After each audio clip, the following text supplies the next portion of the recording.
Oke, selamat siang. Saya Iswanto Mandar dari kelas M4 MB4 dan saya akan menjelaskan 5 hal penting di dalam negosiasi untuk mendapatkan negosiasi tersebut, walaupun dengan menggunakan metode-metode 5 hal tersebut. Dua hal kesalahan dalam bernegosiasi. Pertama itu, ketika kita menggunakan logika dalam bernegosiasi, itu adalah hal yang paling brutal dalam negosiasi. Kenapa saya mengatakan begitu? Karena dalam bernegosiasi itu bukan mendapatkan siapa yang benar, siapa yang salah, tetapi menyepakati negosiasi tersebut, tujuan tersebut, setuju. Ketika kita menggunakan metode logika, di sini bernegosiasi bukan untuk berdebat ilmiah maupun berdebat atau diskusi, tetapi kita ingin meraih kemenangan ataupun kesepakatan dalam bernegosiasi. Oke, baik, saya akan masuk ke pembahasan inti atau penjelasan inti mengenai negosiasi. Yang pertama, penampilan diri Anda. Bagaimana kita berpenampilan dalam bernegosiasi supaya lawan bicara kita tertarik atau perhatian kepada penampilan kita di saat bernegosiasi. Kita harus menggunakan penampilan sesuai apa yang lawan bicara kita pakai. Jangan kita memakai penampilan yang lebih bagus dari lawan bicara kita, tetapi kita menyesuaikan bagaimana kita harus menyesuaikan pakaian kita dengan lawan negosiasi kita untuk menarik perhatian mereka. Bukan berarti yang dimaksud penampilan diri kita ini memakai pakaian yang lebih bagus daripada lawan negosiasi kita. Tidak. Tetapi kita menyesuaikan agar situasi di dalam bernegosiasi itu lebih baik dan lebih saling pengertian antara lawan negosiasi dengan kita. Maka dari itu akan lebih mudah kita mendapatkan kesepakatan dalam bernegosiasi. Oke. Yang kedua, pilihan kata-kata. Pilihan kata-kata. Di dalam bernegosiasi kita harus memilih kata-kata yang baik dan sopan dalam bernegosiasi. Pertama, di dalam negosiasi bukan untuk berdebat ilmiah. Ketika kita menggunakan logika maupun metode ilmiah rasional, penjelasan rasional, itu adalah hal yang tidak diinginkan oleh lawan negosiasi kita. Kenapa saya bilang begitu? Kenapa saya berkata begitu? Karena di dalam negosiasi tidak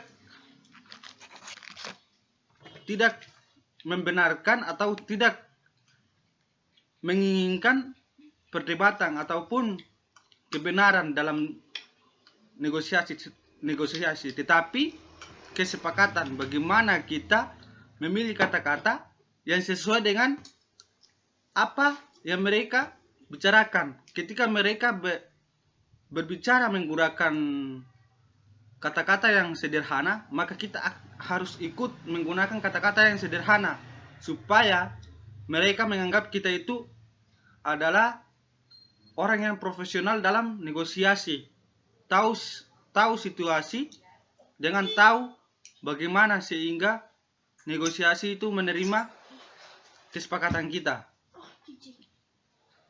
Oke, itu poin kedua. Poin ketiga, bahasa tubuh.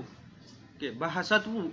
Di mana kita bernegosiasi harus menggunakan bahasa tubuh.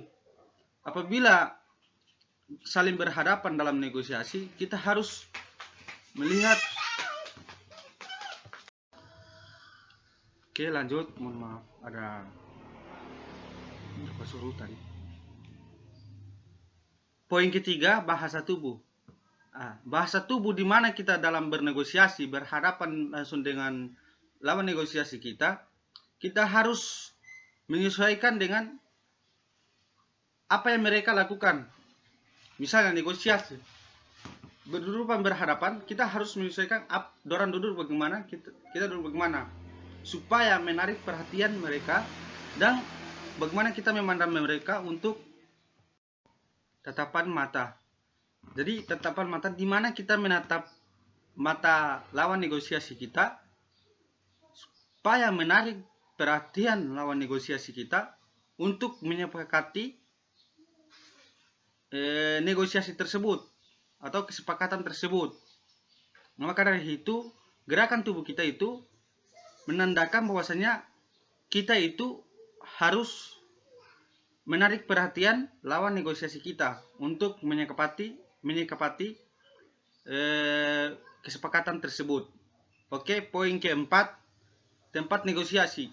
Ini adalah hal yang paling penting dalam negosiasi, yaitu tempat. Di mana tempat yang pantas untuk kita negosiasikan, apalagi di ruangan tempat negosiasi kita atau di ruangan kantor kita untuk negosiasi. Di situ apabila di atas meja apabila ada kertas-kertas atau serobek kertas atau gelas-gelas, itu harus pindahkan dan dibersihkan.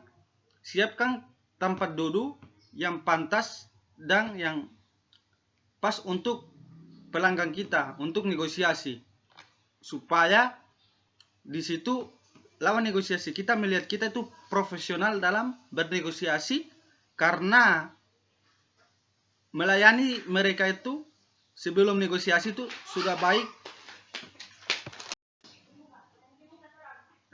Lanjut. Jadi lawan negosiasi sebelum menyiapkan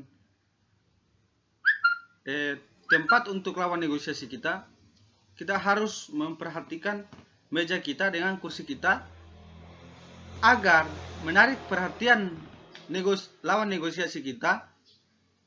Itu harus menyiapkan yang terbaik untuk bernegosiasi nanti, supaya menarik perhatian pelanggan kita atau lawan negosiasi kita untuk negosiasi kesepakatan yang kita akan bicarakan.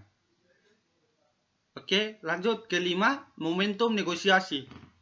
Seorang negosiator akan memperhatikan dan akan tahu momentum di mana kita bernegosiasi untuk mendapatkan kesepakatan tersebut. Makanya seorang negosiator sudah tahu bagaimana bernegosiasi yang tepat untuk kesepakatan tersebut. Misalnya di jam habis makan siang atau habis sarapan pagi. Itulah jam-jam negosiasi yang paling momentum negosiasi yang paling tepat untuk kesepakatan tersebut. Mungkin cuma itu yang bisa saya jelaskan, karena yang saya jelaskan berdasarkan apa yang saya tahu, bukan melihat dari buku maupun mempelajari dari mana. Itu secara pemikiran saya, secara pengertian saya, dan secara penjelasan saya. Mohon maaf apabila banyak kesalahan, karena ini juga ada permulaan bagi saya untuk menjelaskan secara logika, secara pengertian saya. Terima kasih. Wassalamualaikum warahmatullahi wabarakatuh.